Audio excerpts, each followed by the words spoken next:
नमस्कार viewers. Welcome to my YouTube channel wellness with doctor Deeptimala. अपने case sharing की series में आज मैं बात करूंगी एक 22 साल के जवान लड़के के बारे में।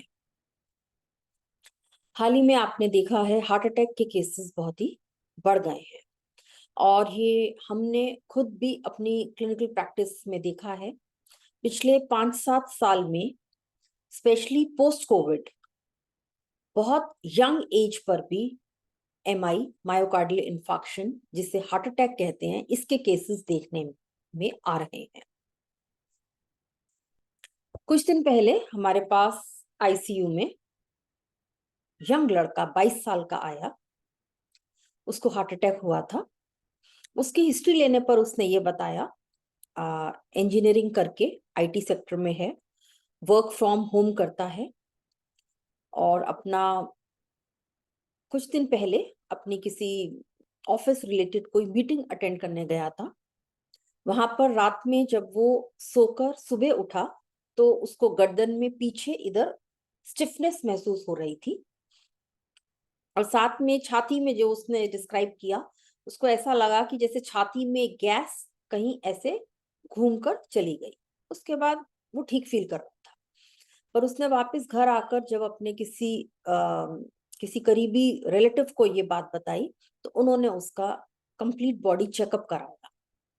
लकीली उस बॉडी चेकअप में, या उसने क्योंकि यंग है, इंजीनियर है, उसने गूगल से शायद अपने सिम्टम्स के आधार पे सर्च करके बॉडी चेकअप कराया होगा, तो उसमें कार्डियक मार्कर्स भी कराए उसने। तो कार्डियक मार्कर में जो उसका ट्रोपोनिन आई था वो रेस था। तो फिर वो खुद ही कार्डियोलॉजिस्ट के पास पहुंच गया। जब वो कार्डियोलॉजिस्ट पर गया तो उसके ईसीजी में चेंजेस थे, उसको तुरंत एडमिट कर दिया। उसकी एंजियोग्राफी हुई। एंजियोग्राफी में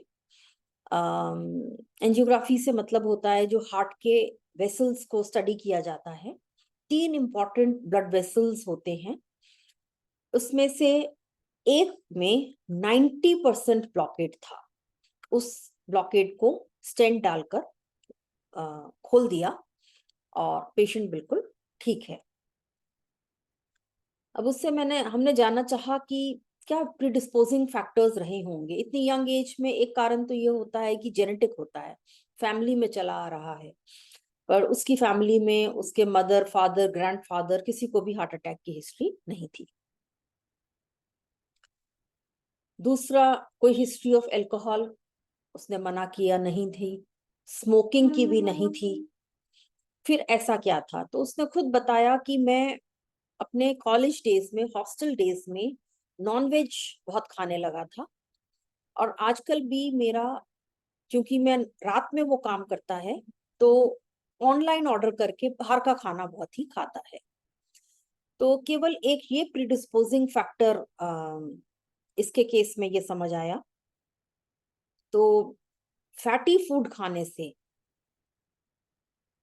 जो ब्लड वेसल्स हैं वो क्लॉट होती हैं, ये सबको मालूम है। और एक ये ऐसा एग्जाम्पल है, अभी तक ये होता था 40 साल 40-50 साल की उम्र के बाद जो जीवन भर अपना धीरे धीरे धीरे फैट खाते थे वो जाके वेसल्स में एक्यूमुलेट होता था।